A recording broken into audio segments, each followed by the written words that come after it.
Entonces vamos a seguir ahora con las capas de contexto, ¿no? Seguimos en el primer paso, qué significó para los oyentes originales el texto. Hemos visto que el primer paso, pues lee repetidamente, observa estas cosas. Y ahora vamos a ver los contextos, ¿no? Aquí lo veis del más amplio al más estrecho, el contexto bíblico, el contexto del testamento, el contexto libro, el contexto inmediato, el gramatical, léxico, vamos a ir viendo cada uno de ellos. Se puede seguir este orden de mayor contexto a menor. Yo no lo sigo estrictamente. Yo, por ejemplo, pero eso ya es una cosa personal. Yo prefiero, antes de ver el contexto bíblico, ver el contexto inmediato, ¿vale? Pero esto es a gusto del consumidor. Esto no es inspiración divina que haya que empezar por uno o por otro, ¿no? Entonces vamos a ver hoy algunos de estos contextos. Bueno, primero, este versículo, me gustaría que, bueno, un minuto, que lo leáis e intentéis mentalmente aplicar lo de la semana pasada a ver cómo podemos interpretar este versículo. Si tienes esperanza puesta en Cristo, pues eres digno de pena, ¿no? Como muchas personas piensan de los cristianos, ¿no? Ay, qué lástima, pobrecito. Piensa o cree en mitos o cree en cosas que no tienen sentido. Efectivamente, es necesario, como hemos visto de los contextos, ver el contexto inmediato, ¿no? No solamente sirve con lo que vimos la semana pasada de leer repetidamente ese versículo o ese texto y observarlo, porque en ese versículo, por mucho que lo leas, la enseñanza es esa, no hay otra, que eres digno de lástima si tu esperanza está puesta en Cristo. Pero, ¿qué ocurre? Este versículo te lo puede presentar a lo mejor un testigo de Jehová, porque lo utilizan así la Biblia, ¿no? Además de traducirla erróneamente, a veces la utilizan tergiversándola y descontextualizándola. Pero cuando leemos los versículos anteriores y posteriores, lo que estamos viendo es que es en plan irónico, ¿no? Es decir, si Cristo no hubiera resucitado, pues no tiene sentido que esperemos en Cristo, pero no es la realidad. La realidad es que Cristo ha resucitado y nuestros pecados son perdonados por ello y aún tenemos la esperanza de también nosotros resucitar como Cristo resucitó, ¿no? Cambia totalmente la visión de ese versículo leyéndolo aisladamente con respecto a leerlo con unos versículos anteriores o posteriores. Y eso pasa en muchas ocasiones, ¿no? ¿No os acordáis el primer de la introducción? Cuando vimos ese ejemplo secular, ¿no? Porque la hermenéutica, los principios de interpretación, no solamente son aplicables a la Biblia, son aplicables a la vida y hoy en día muy útiles y necesarios para las redes sociales. ¿No os acordáis ese tuit que mostré la fotografía de que jugaba el partido de fútbol España contra Alemania en el mes de septiembre? Y salía la foto, ¿no? Los españoles todos abrazados en hombros y los alemanes todos guardando la distancia de seguridad. Y el tuit decía, es normal, no, con otras palabras, ¿no? Pero alguien nos ha leído las normas COVID, así nos va a España, ¿no? No sé qué.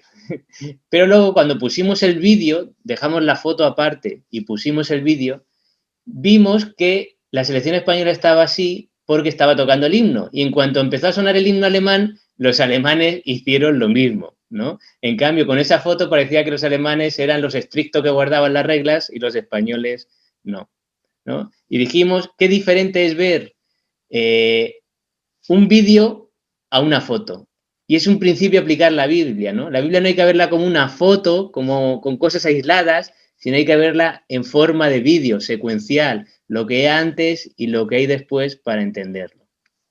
Y así vamos a ver algunos ejemplos, ¿no? Lo necesario que es no leer el versículo aisladamente, sino ver un poco antes de ese versículo y ver un poco después. La pregunta a veces también es, ¿cuánto antes de ese versículo y cuánto después se considera contexto inmediato? Pues no hay una regla. A veces son unos versículos, a veces es un capítulo. Es muy útil a veces, pues, en nuestras Biblias o en algún libro que tengamos, los bosquejos de los libros, ¿no? Y ver en qué bosquejo, en qué parte del bosquejo encuadra nuestro versículo, nuestro texto, y leer todo lo que está dentro de ese parte de ese apartado del bosquejo. Pero bueno, vamos a ver algunos ejemplos. Filipenses 4:13.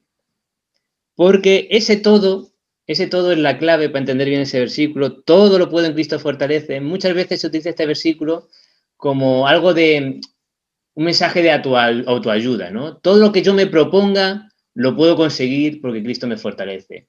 Yo puedo ascender en mi trabajo porque Cristo me fortalece. Yo puedo comprarme esa casa porque Cristo me fortalece. Yo puedo, bueno, cualquier cosa que se nos pueda ocurrir, ¿no? Y es así como muchas veces se interpreta este versículo. Un mensaje más de autoayuda que lo que vamos a ver realmente quiso decir el apóstol Pablo. Como decíamos, la clave está en ese todo. O sea, ¿a qué se está en estos versículos? Si leemos estos versículos, ¿cuál es la situación de Pablo para que llegue a decir que todo lo puede en Cristo, ¿no? Vemos que lo que le estaba ocurriendo al Pablo es que había tenido momentos de dificultad, ¿no? Había tenido problemas económicos, incluso pues Pablo está escribiendo, recordemos en Filipenses, está escribiendo desde la cárcel, está prisionero. O sea, la situación de Pablo no es la más deseada por ninguno de nosotros. También ha tenido momentos buenos, nos dice, ¿no? Y es ahí donde entra el todo. O sea, es más decir, en momentos de dificultad, en momentos de necesidad, yo todo lo puedo. Yo me fortalezco en Cristo. Yo me apoyo en Cristo. Cristo me provee. Cristo me ayuda a afrontar esa situación problemática que puede ser económica, pero puede ser de cualquier tipo. Y es ahí donde yo encuentro mis fuerzas y donde mi fuente, donde consigo las fuerzas para afrontar esos momentos difíciles. Entonces, cualquier situación que me pueda venir, yo la puedo superar porque Cristo está conmigo. Pero no está diciendo de voy a cumplir mis sueños porque Cristo me fortalece, ¿no? Está hablando más de supervivencia, ¿no? Más que de prosperidad. Y es así como debemos entender ese todo lo puedo en Cristo fortalece. No es que Cristo me va a ayudar a conseguir todos mis sueños y todo lo que yo quiera conseguir en esta vida. Pues algunas cosas, Cristo, Dios, lo podrá considerar adecuado para tu crecimiento espiritual y te lo conceda, amén. Pero otras cosas no. Aquí lo que insistimos, Pablo se está refiriendo a que todo lo puede en Cristo fortalece ante momentos de dificultad. Y esto llegamos a la conclusión simplemente leyendo un poco unos versículos atrás y otros adelante, principalmente los versículos anteriores al 16, al 13, es lo que nos da la clave, ¿no? Para ver qué significa ese todo en lo que Pablo se fortalece en Cristo. Recordad que estamos en el apartado de qué significó para los oyentes originales, ¿no? Este pasaje, pues muchas veces se utiliza para las bodas, ¿no? Porque ensalza el amor, define y nos ayuda a entender cuál es la definición correcta del amor. Y yo creo que es muy útil para eso. Pero estamos en qué significó para los oyentes originales. Para los oyentes originales parece que no significó que era para una ceremonia de bodas ni para nada, ¿no? Y para eso decimos, pues, el contexto inmediato. No vamos a leer el capítulo 12 entero, ni el 14, ¿vale? Otro don, uno de los dones en particulares del capítulo 12. El capítulo 12 menciona varios dones y el capítulo 14 se centra en el uso de uno de esos dones. ¿Puedes leer el versículo 31 del 12? Que es el último versículo del capítulo 12. Dice, procurad pues los dones mejores, mas yo os muestro un camino aún más excelente. Y ahora el primer versículo del capítulo 14. Seguid el amor y procurad los dones espirituales, pero sobre todo que profeticéis. Vale. Entonces ya tenemos aquí las herramientas. Tenemos un capítulo que parecen, si lees el capítulo 12 y el capítulo 14, está hablando de los dones, ¿no? Capítulo 12 habla de los dones, de varios dones, el capítulo 14 se centra en el uso de esos dones. Y de pronto el capítulo 13 habla del amor. Dice, es como un sándwich, ¿no? Dones y en medio el amor. Y ya nos va dando más pistas. Y además, si leemos el último versículo del capítulo 12 y el primero del 1, parece como que engancha, ¿no? Como que, ¿cómo engancha ese capítulo 13 con el 12 y con el 14? Y básicamente es una regañina, ¿no? Es una pequeña bronca a los corintios, porque los corintios estaban diciendo pues que porque uno tenía muchos dones era mejor, se creía mejor, incluso si tenía específicamente uno de esos dones, pues aún mejor todavía que los demás. Y Pablo lo que le viene a decir es de qué equivocados estáis. qué equivocado estáis. Procurad, por supuesto, los mejores dones, dice el versículo 31, pero yo muestro un camino más excelente que es el amor, ¿no? Y el versículo 1 del capítulo 14 engancha, seguid el amor y procurad los mejores dones. Básicamente, lo que está diciendo el 13 es el contexto, es la actitud con la que hay que ejercitar esos dones. De nada sirve tener muchos dones, de nada sirve tener ese específico don si no tienes amor. Voy a leer la cita de un pastor y comentarista bíblico sobre este capítulo, sobre el contexto de este capítulo, que me gustó cómo lo explicó, la verdad, yo quiero compartir. Dice, el capítulo 13 es esencial en la amplia discusión que Pablo hace de los dones espirituales, capítulos 12 y 14. El capítulo 12 nos habla de la entrega, de la recepción y de la interrelación de los dones espirituales. El capítulo 14 nos presenta el ejercicio apropiado de los dones, especialmente el de lenguas. En este capítulo 12 intermedio vemos la actitud y la atmósfera correcta, el motivo y el poder apropiados, el camino aún más excelente, en el que Dios ha planificado que funcionen todos los dones. El amor es ciertamente más excelente que sentirse inferior y resentido porque usted, o alguno de nosotros, no tenga los que parecen ser los dones más importantes y vistosos. Es también más excelente el amor que sentirse superior e independiente porque tiene dichos dones. Y es más excelente que tratar de ejercer los dones espirituales con sus propios recursos, mediante el poder de la carne que del espíritu, y para propósitos egoístas más que para los de Dios, ¿no? O sea, el capítulo 12 nos provee el campo de juego, cómo ejercitar esos dones. Sin el amor, los dones no tienen sentido, ¿no? Esto cobra un nuevo sentido del capítulo 13. Por supuesto que podemos extraer la definición del amor ágape, eso es sin duda, no le vamos a quitar eso, ¿no? Pero realmente a los oyentes originales, Pablo les citó, les enseñó ese capítulo para que ejercitaran correctamente los dones. De nada sirve esos dones si no son ejercitados y utilizados con amor para unos y para otros, ¿no? Echando a un lado el egoísmo, el egocentrismo, el orgullo, etcétera. ¿Alguien que quiera comentar algo sobre Y este? una cosa, Felipe, es Sí, María Alesia. María Alesia. Yo creo que en esto hay que tomar en cuenta que la estructura en capítulos y los títulos es algo que se añadió posterior y, ¿sabes? Esto realmente es una carta continua y tenemos que tener eso siempre en mente, ¿no? Muchísimas gracias, María Alesia, muchísimas gracias. Aunque lo veremos más en el contexto libro, pero qué bien que lo has sacado. Efectivamente, esos subtítulos, como dice María Alesia, no son inspirados por el Espíritu Santo, es, oye, para estructurar un poco, ¿no? Si viéramos todo el texto de corrido, además, bueno, sería más difícil nuestra lectura y a lo mejor se nos hacía bola, ¿no? Por decirlo así. Pero debemos leerlo sabiendo eso. Muchas gracias, María Alesia. Efectivamente, esas subdivisiones son artificiales y si lo leyéramos de corrido, que veremos que es uno de los principios, especialmente para las cartas, pues a lo mejor ya no usaríamos de forma aislada ese capítulo. Muchas gracias, María Alesia. ¿Alguien más? Yo también quería añadir, bueno, pues que realmente que decirnos que somos como un metal que resuena, o por ejemplo, si me hago quemar viva y si no tengo amor, pues nada tengo, o sea que hasta ahí mismo, hasta quemarme viva, no sirve de nada si yo no lo practico con ese amor y por Cristo. O sea, que es que está clarísimo en este texto cómo tenemos que ser, que el amor prevalece ante todas las cosas, que no sirven ni los dones, que no sirven, que sirven, pero hasta un punto. Además, cuando dice la fe, la esperanza y el amor, pero lo que prevalece es el amor. Pues siempre está Cristo diciéndonos que el amor es por lo que Él dio la vida y es por lo que nosotros tenemos que vivir para Él. Muchas Efectivamente, gracias. efectivamente.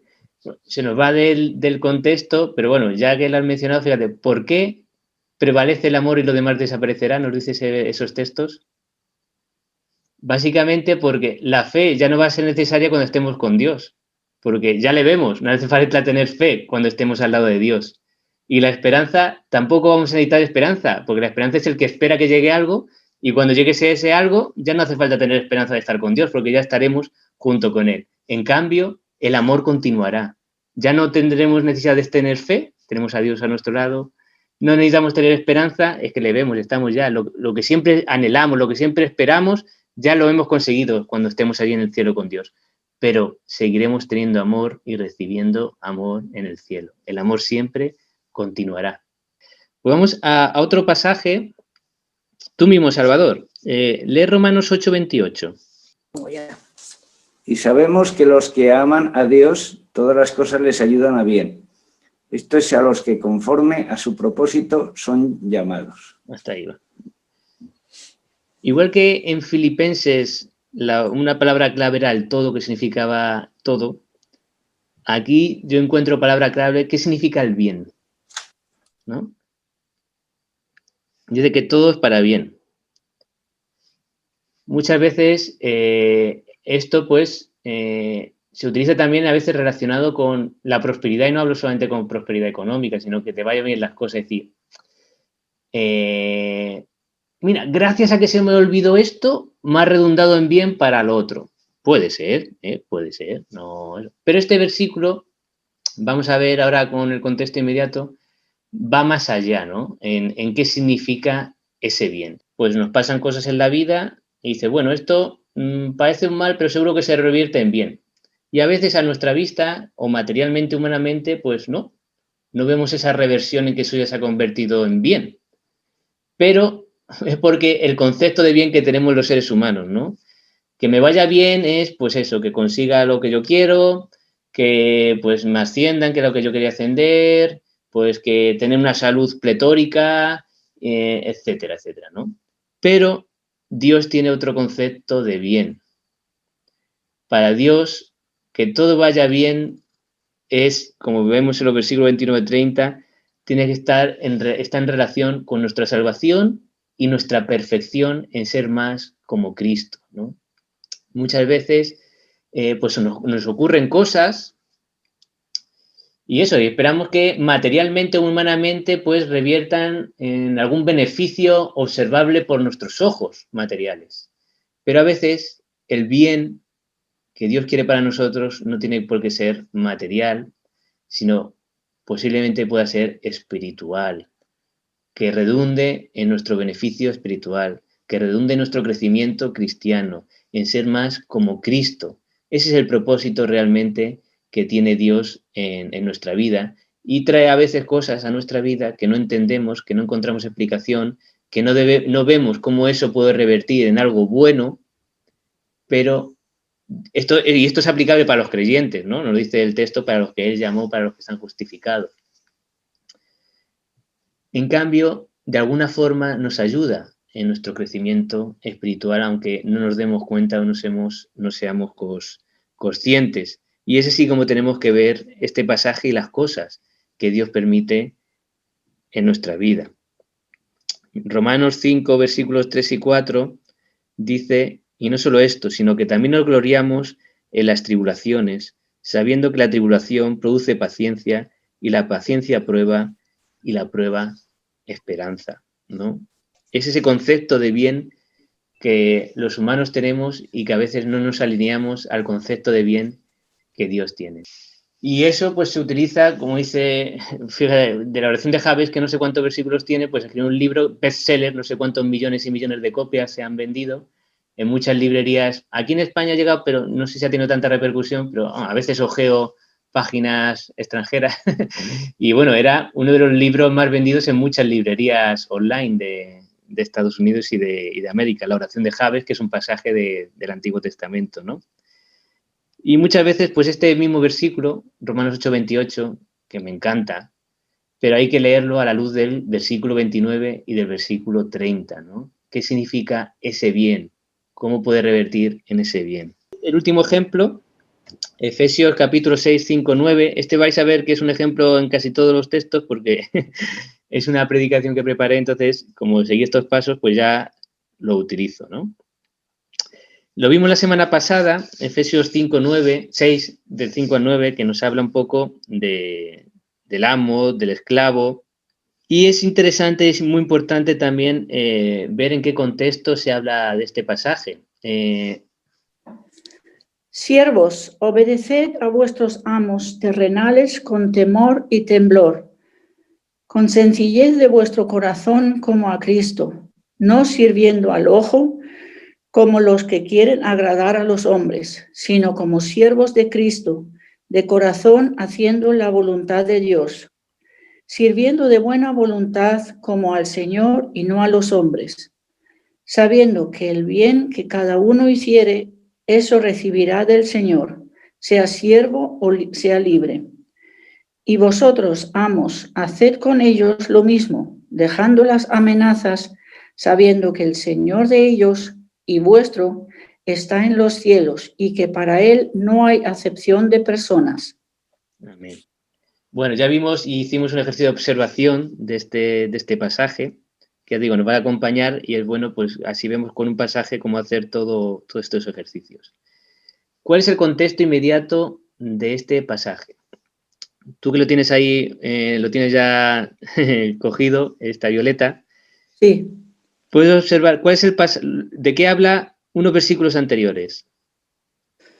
Pues en el 5:21 y a partir del 21, pues habla de someteos los unos a los otros. Fíjate, ha sido ya directamente, yo iba a ir paso por paso, pero lo has hecho fenomenal, ha sido ya directamente. Y después, ¿qué nos habla de ese versículo? En esos versículos que vienen ahí de someteos los unos a los otros. Después, ¿qué habla? Así Sí, en general, o sea. En general, sí. Del comportamiento que debemos tener los unos con los otros. Y por ejemplo, de el marido con la mujer con el marido, ¿no? Exacto, exacto. Y después, todo esto en el temor de Dios. Efectivamente. Y después de la mujer y el marido, ¿de qué nos habla? En el capítulo 6, al principio del capítulo 6. Al principio, dice marido, a ver, lo que Capítulo habla de los hijos de los que hijos obedezcan. Efectivamente. Que honren al padre y madre, para que les vaya bien. Y vosotros, padres, que no seamos ásperos. Efectivamente. Los padres, Entonces, ¿no? con lo que tú has dicho al principio, Violeta, fíjate, lo has identificado fenomenal. Capítulo 5, versículo 21, empieza nuestro contexto. ¿Por qué? Porque ahí nos habla de someteos unos a otros. Y después nos da 3 ejemplos de cómo poner en práctica en nuestra vida ese sometimiento. Primero, cómo se hace ese sometimiento en la relación entre marido y mujer. Luego, sí, que es una piedra de tropiezo para muchos. Sí. Hoy en día. Luego nos habla del ejemplo de ese sometimiento entre los hijos y los padres. Y luego nos habla de cómo poner ese sometimiento en el contexto de los amos y de los siervos. Seguimos qué significó para los oyentes originales, ¿no? Sabemos que eso, luego lo vemos, pues puede ser aplicable a nuestras relaciones laborales, ¿no? Hoy en día. Pero son 3 ejemplos y hay que verlo así. Ese pasaje de Efesios 6, 5, 9, debemos verlo como un ejemplo junto a otros 2 ejemplos de cómo practicar el sometimiento de unos a otros. Y es clave también el versículo 18, porque dice, no os embriaguéis con vino en lo cual hay disolución, antes bien sed llenos del Espíritu. Pablo está hablando a creyentes, eso es lo primero, pero además les exhorta a los creyentes, y no vamos a entrar en qué significa ser llenos del Espíritu, si es diferente de recibir el Espíritu, pero bueno, diría, ser llenos del Espíritu, es decir, todo esto que voy a contar a partir de ser llenos del Espíritu, si no estáis llenos del Espíritu va a ser muy complicado. Y es ahí donde nos ayuda a comprender también mejor este pasaje de Efesios 5:9. Además de estar dentro de unos ejemplos de someternos unos a otros, ¿cómo puedo yo llevarlo a la práctica? Si no estás lleno del Espíritu Santo, no vas a poder, ¿no? Sí. Es una enseñanza que vamos a sacar viendo ese contexto inmediato. En cambio, sin ver ese contexto inmediato, pues sacaremos algunas enseñanzas, pero lo podemos llegar a moralizar, es decir, tienes que someterte a tu jefe, tienes que... No, enséñale cómo puede someterse a su jefe, cómo si eres un jefe puedes tratar bien a tu empleado. Sed llenos del Espíritu Santo y podréis cumplir lo siguiente. Muy bien, pues hasta aquí el contexto inmediato y simplemente os quería dejar, pues, como resumen, un principio, ¿no? Igual que dejamos la semana pasada. Este sería el principio. Lee con detenimiento los textos, versículos o capítulos, como hemos dicho, anteriores y posteriores al pasaje que estás estudiando para hacerte una mejor idea del significado del texto. Y la alerta, ¿no? no interpretemos los versículos de forma aislada, porque si no podemos caer en los errores que hemos estado comentando.